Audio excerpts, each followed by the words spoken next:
કોંગ્રેસ ભાજપના નેતાઓનો જમાવડો ત્યાં જોવા મળી રહ્યો છે।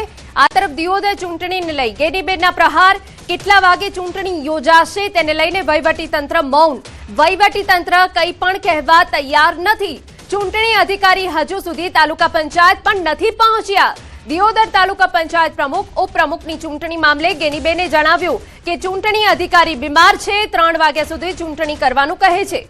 કોંગ્રેસી એક મહિલા સગર્ભા છે, તે ચૂંટણી હોલમાં ગાદલું પાથરી સૂતા છે, જેની તસવીરો અમે આપને બતાવી રહ્યા છે। એક ભાજપની એક કોંગ્રેસની મહિલા સગર્ભા છે।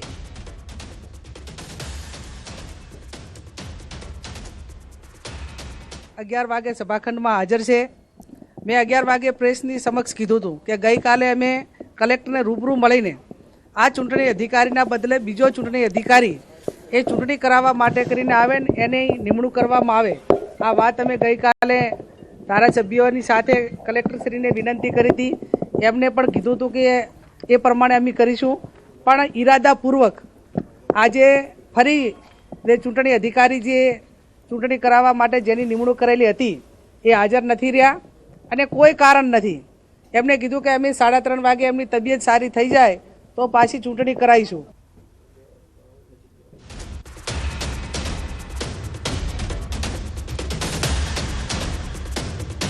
तो आपने जणावी दઈએ કે જ્યાં ચૂંટણી અધિકારી બીમાર છે, 3 વાગ્યા સુધી ચૂંટણી કરાવવાનું કહે છે તેવી વિગતો હાલ તો સામે આવી છે। દિયોદર તાલુકા પંચાયતમાં પ્રમુખ ઉપપ્રમુખની ચૂંટણી અંગે ગુજરાત કોંગ્રેસના પ્રદેશ અધ્યક્ષ અમિત ચાવડાએ પ્રહાર કર્યા છે। આવો સાંભળીએ। મારી સરકારને કહેવું છે કે આ કાયદાથી ચાલતું શાસન છે, પણ તમે કાયદાને ઘોડીને પી જાઓ, અધિકારીઓ પર દબાણ કરો અને ત્યાં વાવથરા જિલ્લામાં જે જાણી કરીને આરએસી અધિકારી છે એના ઈશારે આખું તંત્ર કામ કરતું હોય ત્યારે એવા સંજોગોમાં લોકશાહીની હત્યા છે। તો સંપૂર્ણ વિગતે વાત કરવા માટે અમારા સંવાદદાતા કિશોર જોડાઈ ગયા છે। તેમની પાસેથી સંપૂર્ણ વિગતો મેળવીએ કે આખરે ત્યાં હલચલ શું ચાલી રહી છે। કિશોર, શું વિગતો છે આપની પાસે દિયોદર તાલુકા પંચાયતને લઈને? કેવી હલચલ ત્યાં આપ જોઈ રહ્યા છો? કોંગ્રેસ દ્વારા આક્ષેપ પ્રતિ આક્ષેપ કરવામાં આવી રહ્યા છે। કિશોર,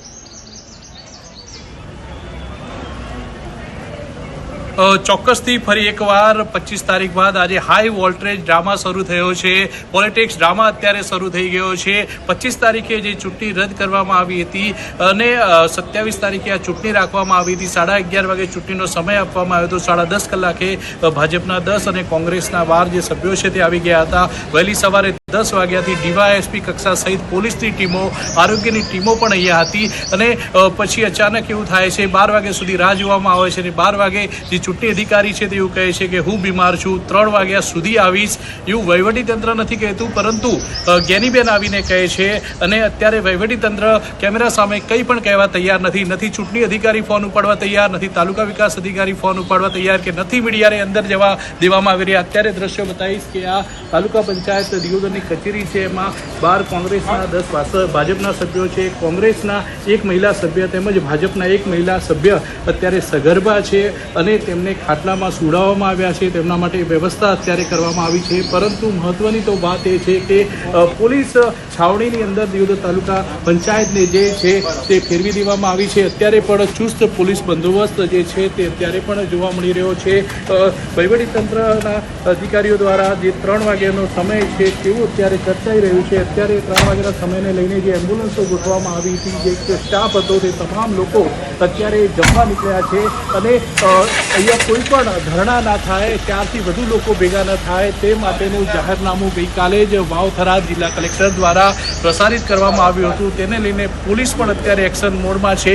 આજુબાજુના 200 મીટરના વિસ્તારની અંદર 4 કે તેથી વધુ લોકો ભેગા થવા નથી દેવામાં આવી રહ્યા અને કોઈ ધરણા ના કરે તેના માટે પણ જે જાહેરનામું બહાર પાડવામાં આવ્યું છે। મહત્વની વાત તો એ છે કે દિયોદર તાલુકા પંચાયતમાં પ્રમુખ ઉપપ્રમુખ માટે કોંગ્રેસ પાસે બહુમતી હોવા છતાં ભાજપ કે આ ખેલ ન કરી જાય તેને લઈને કોંગ્રેસ ચિંતિત બન્યું છે અને કોંગ્રેસના સાંસદ ગેનીબેન ઠાકોર તેમજ કોંગ્રેસના જિલ્લા પ્રમુખ ગુલાબસિંહ રાજપૂત દ્વારા એવા આક્ષેપો પણ લગાવવામાં આવ્યા છે કે ભાજપના ઇશારે જ ચૂંટણી પંચ અને વહીવટીતંત્ર જે છે તે કામ કરી રહ્યા છે। તે ઉપરાંત ગુલાબસિંહે એવો પણ આક્ષેપ લગાવ્યો છે કે અમારા એક સભ્યને ખરીદવા માટે ₹1.25 કરોડ રૂપિયાની ઓફર પણ કરવામાં આવી હતી। અત્યારે હાઈ વોલ્ટેજ ડ્રામા જે છે તે ચાલી રહ્યો છે।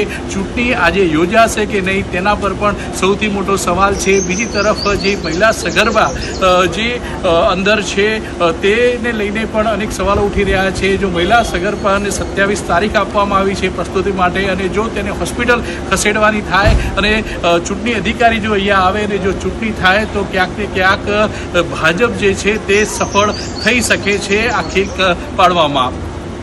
બિલકુલ, આભાર તમામ વિગતો બદલ.